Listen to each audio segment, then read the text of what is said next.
of grace, where things would change, and maybe they take up the cross high again. The valley of grace was never the same after he had died. The love that refines.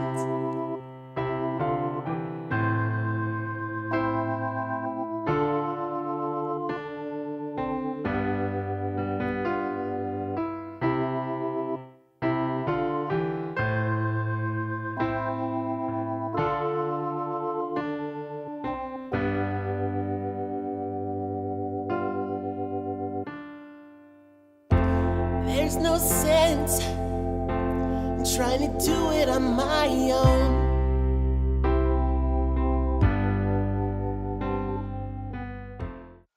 Good afternoon, and welcome to Valley of Graces, Healing Our Brokenness podcast.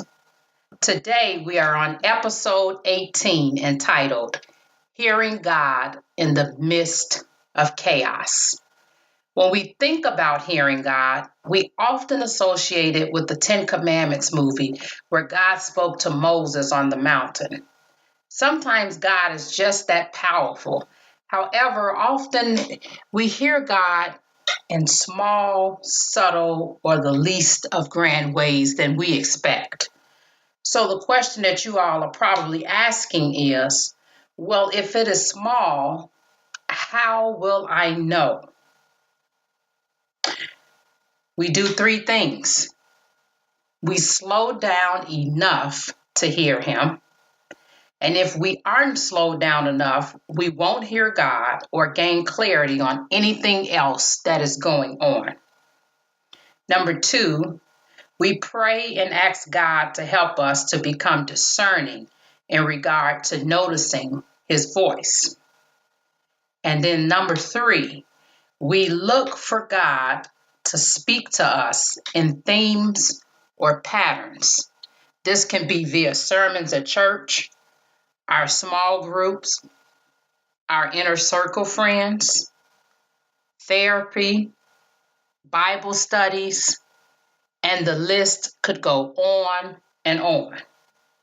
I have realized for myself that God speaks to me through my work. Since I read and I listen to a lot of blogs and articles, podcasts, and sermons, God will have them to center around a certain theme for me to understand that it is something that I need to work on. Sometimes he speaks to me in dreams to prepare me. I have heard others say that God doesn't speak to other people in dreams as in biblical times. I beg to differ. God knows each and every one of us by name, the number of the strands of hair that's on our heads, and the names of all the stars.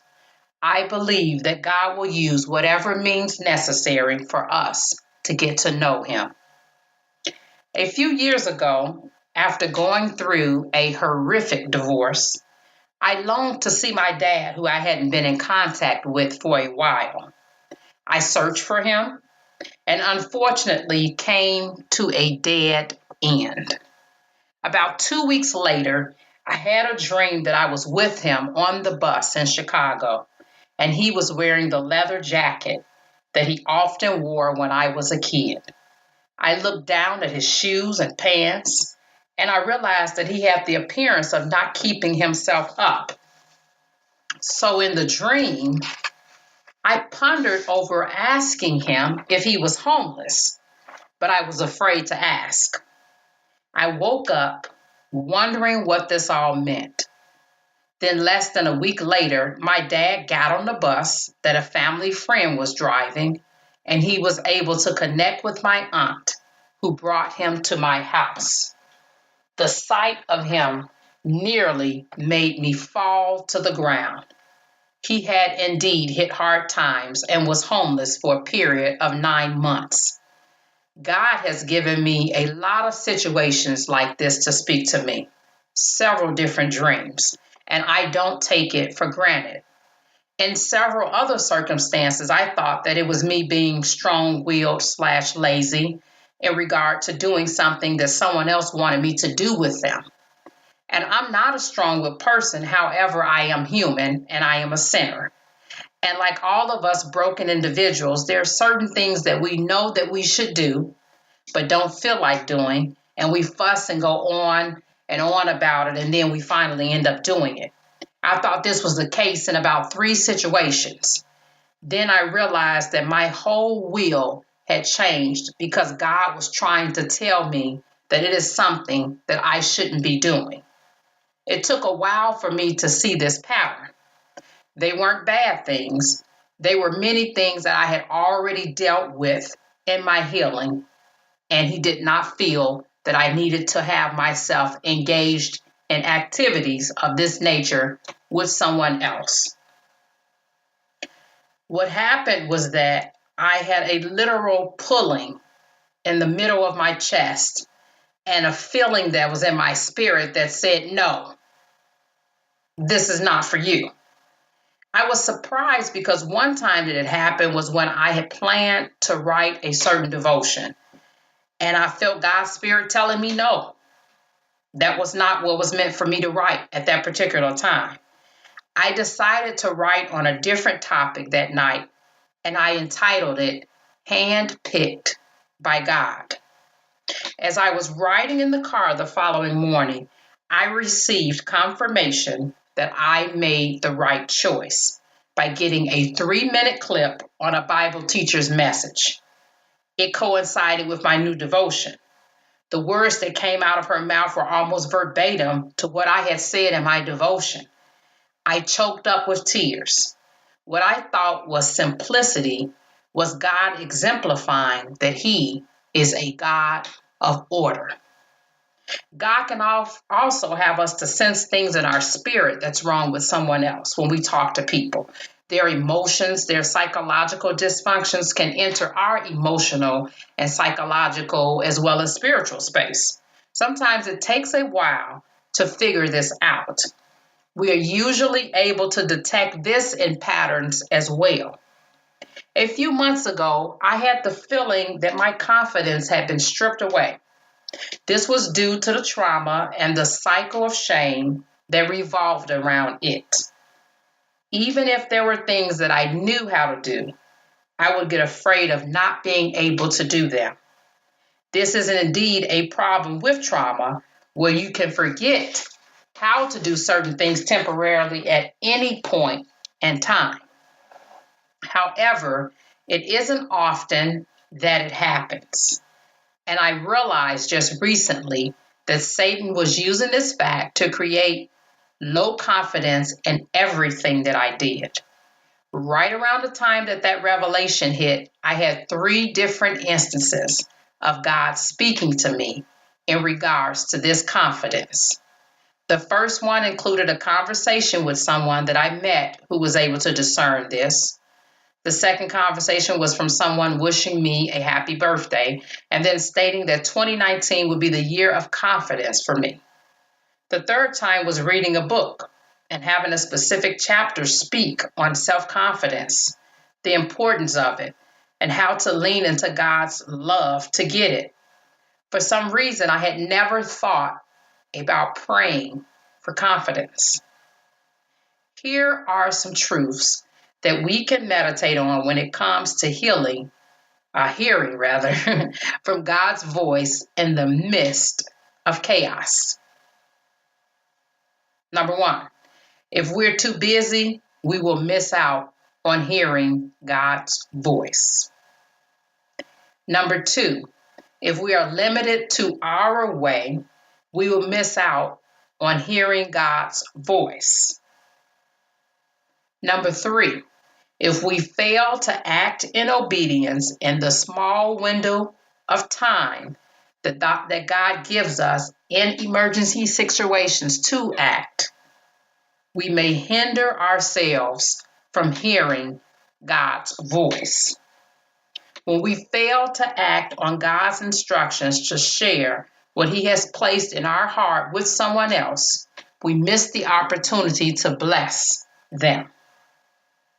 And then number 5, when we fail to act on God's instructions to share what He's placed in our heart with someone else, we also miss the opportunity of bringing possible correction or rebuke to that person on an issue that God was already trying to deal with them with. Samuel learned to identify God's voice, and unfortunately, he had some sad news to give to Eli, who had neglected his duties as the person in charge of the temple in 1 Samuel 3. And the child Samuel ministered unto the Lord before Eli, and the word of the Lord was precious in those days. There was no open vision. And it came to pass at that time, when Eli was laid down in his place, and his eyes began to wax dim, that he could not see.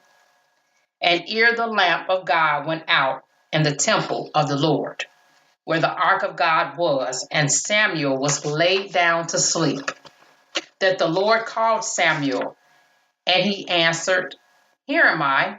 And he ran unto Eli and said, Here am I, for thou callest me. And he said, I called not, lie down again. And he went and lay down. And the Lord called yet again Samuel. And Samuel rose and went to Eli and said, Here am I, for thou didst call me. And he answered, I called not, my son, lie down again. Now Samuel did not yet know the Lord, neither was the word of the Lord yet revealed unto him. And the Lord called Samuel again the third time. And he arose and went to Eli and said, Here am I, for thou didst call me. And Eli perceived that the Lord had called the child. Therefore Eli said unto Samuel, Go, lie down, and it shall be, if he call thee, that thou shalt say, Speak, Lord, for thy servant heareth. So Samuel went and lay down in his place. And the Lord came and stood and called as at other times, Samuel, Samuel.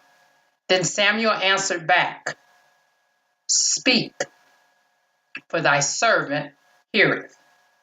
And the Lord said to Samuel, Behold, I will do a thing in Israel, at which both the ears of every one that heareth it shall tingle. And that day I will perform against Eli all things which I have spoken concerning his house. When I begin, I will also make an end. For I have told them that I will judge his house forever for the iniquity which he knoweth, because his sons made themselves vile, and he restraineth them not. And therefore I have sworn unto the house of Eli that the iniquity of Eli's house shall not be purged with sacrifice nor offering forever.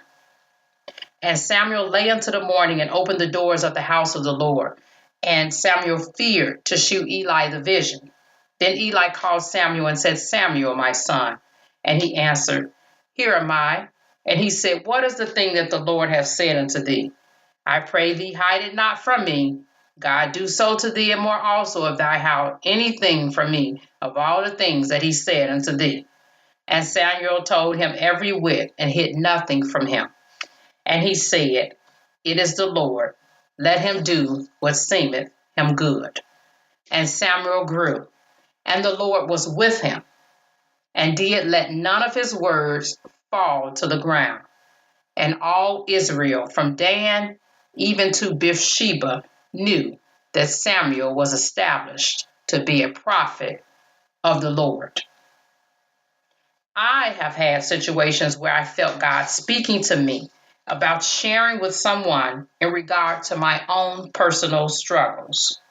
However, I allowed my own shame, the worry about other people's perception of me, getting in the way of obeying God. And there have been other times I was more afraid of ugly face crying and losing control in the process of vulnerability rather than looking at the fact of the obedience itself. I had to speak the truth to myself about this. It is sin, and I am calling it what it is. When we know to do good and we don't, it is flat out sin. I hope that you have enjoyed our episode of hearing from God's voice in the midst of chaos. God bless, and until next time. He gave more than I could have known.